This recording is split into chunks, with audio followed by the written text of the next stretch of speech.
Welcome, students. Let us start our next portion of class ninth, Understanding Democratic Politics, Part 1, Democracy. First of all, let us check your progress. ये कुछ statements है, आपको इनको अपने दिमाग में सोचना है, जो भी अभी तक पढ़ा है उसके अनुसार, and you have to reply with reasons. Here are some suggestions to strengthen world democracy. अभी तक हमने यूनाइटेड नेशंस, उसके फीचर्स और उसकी वर्किंग के बारे में पढ़ा है. अब उसी पे बेस्ड कुछ questions. Here are some suggestions to strengthen world democracy. Do you support the changes? Are the changes likely to happen? Give your reasons to each of it these. ये कुछ सजेशंस आपको इनके ऊपर डिस्कस करना है कि ये ठीक है या गलत है, यू आर इन सपोर्ट और अगेंस्ट, और क्या ये पॉसिबल है ये changes. With reason you have to explain. More nations should become permanent members of the security council. अभी तक देखा कि सिक्योरिटी काउंसिल में 5 ही परमानेंट मेंबर हुए, गोट विटो पार. अभी आपको ये सजेशन, क्या और नेशंस को भी परमानेंट मेंबर बना दिया जाए?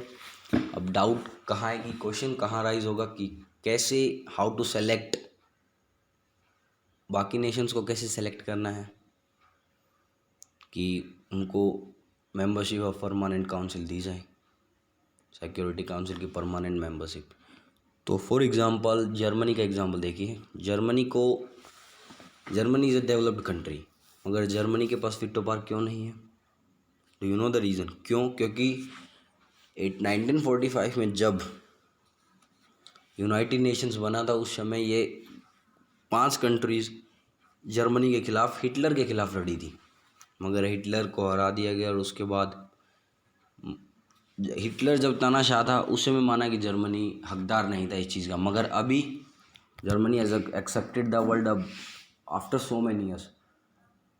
अब तो कुछ जर्मनी के बारे में सोचना चाहिए. It has become a developed country. और for example Norway, Finland, Sweden, इन कंट्रीज़ के बारे में अगर देखेंगे तो the countries are top most in HRD, human resource development index में. आप कहीं भी देखेंगे 3-4 कंट्रीज़ हमेशा टॉप में मिलेगी. स्विट्ज़रलैंड, स्वीडन, फिनलैंड, नॉर्वे, तो इनको भी मिलना चाहिए. अब इंडिया ओरिजिनेटिंग सुपर पावर है. आप मानते कि आने वाले समय पे ये भी पहले के ज़माने में विश्व गुरु था, अभी उसके लिए भी सही फाइट कर रहा है. तो इसीलिए अगर आप इसको हाँ करते तो यू हैव टू कुछ क्राइटेरिया देना होगा कि कैसे कंट्रीज़ को परमानेंट मेंबरशिप मिलनी चाहिए. UN General Assembly should become like a world parliament with representatives from each country in proportion to the population of the country. These representatives should elect a world government. अब जैसे इसका कहने का मतलब कि छोटा देश तो उसके कम रिप्रेजेंटेटिव, बड़ा फॉर एग्जांपल पॉपुलेशन इंडिया की ज़्यादा है तो उसके ज़्यादा रिप्रेजेंटेटिव्स होने चाहिए. अभी तक क्या है कि हर कंट्री का एक ही रिप्रेजेंटेटिव, चाहे वो वेटिकन सिटी हो या फिर इंडिया हो. You see the difference in population, चाहे वो ऑस्ट्रेलिया हो चाहे वो चाइना हो. तो इस सजेशन के अनुसार पॉपुलेशन के अकॉर्डिंग रिप्रेजेंटेटिव्स होने चाहिए. तो you have to discuss that कि पॉपुलेशन के हिसाब से representatives in UN general assembly होना ठीक रहेगा या नहीं. Individual country should not have armies. The UN should maintain task forces to bring out peace in case. ये सजेशन अच्छी. फॉर एग्जांपल कि हम किसी पर्टिकुलर कंट्री की आर्मी वगैरह नहीं होनी चाहिए, कोई भी किसी तरह की आर्म्ड फोर्सेस नहीं होनी चाहिए, बल्कि UN के पास एक फॉर होल वर्ल्ड एक पीस कीपिंग फोर्स होनी चाहिए. मगर इससे क्या होगा? फॉर एग्जांपल अभी जैसे आपने पढ़ा कि US has got more influence in United Nations, तो उस हिसाब से तो पूरा world he not in UN US के कंट्रोल में आ जाएगा. इसीलिए अभी फॉर एग्जांपल इंडिया पाकिस्तान पे जब से ये लड़ाई चल रही है बॉर्डर पे, तब से एक सजेशन हमेशा निकल के आती कि in place of Indian Pakistan armed forces, वहाँ पर UN पीस कीपिंग फोर्सेस होनी चाहिए. अगर आपने इस इंडो पाक बॉर्डर कन्फ्लिक्ट्स पे ध्यान दिया है तो ये सजेशन हमेशा निकल के आई है कि UN पीस कीपिंग फोर्सेस को उधर प्लेसमेंट मिलना चाहिए. तो डिस्कस कीजिए पूरे वर्ल्ड में UN पीस कीपिंग फोर्सेस की, और फिर particularly in Indo Pak border पे. फिर है a UN president should be elected directly by all the people of the world. अब election department, election commission of India का अगर आप वर्किंग देखेंगे तो how cumbersome it is to hold elections in a particular country like India. अब India में ही election करवाना, देखना इसमें भी हम कहाँ से कि इस नेता ने इस इलेक्शन में ये घुसपैठ की है, ये किया है, वो किया है, वोट किए, अदला बदली हुई, ये हुआ है। तो फॉर एग्ज़ाम्पल अगर वर्ल्ड पे पूरा इलेक्शन करवाए जाएं तो कैसे उसकी कैलकुलेशन होगी और कैसे किस हिसाब से पार्टीज़ खड़ी होंगी, किस हिसाब से लीडर्स खड़े होंगे। I think it is not that much valuable. अब पढ़ते हैं democracy promotion.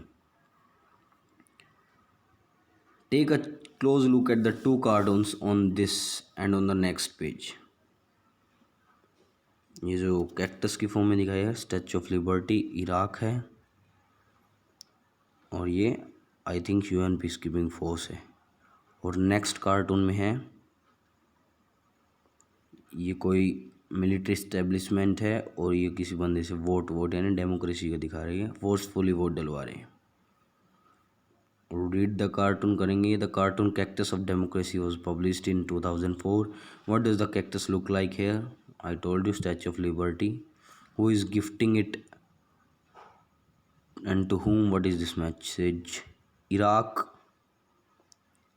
is gifting it to, I think, United Nations or America, it may be.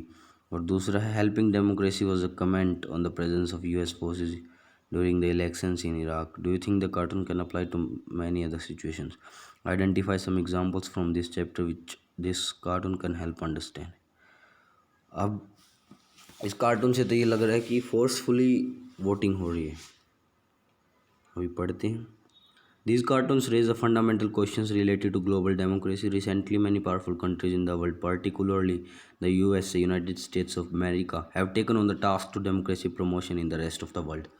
अब US ने डेमोक्रेसी प्रमोशन के लिए अपना हाथ बढ़ाया, क्योंकि ये it has become a super power from last so many years. इसकी जीडीपी वगैरह, इसके पास फोर्सेस है, और एक हिसाब से जैसे ग्लोबल लीडर कहते हैं ना यूएन में, तो वैसे ही all countries have taken United States of America as its leader.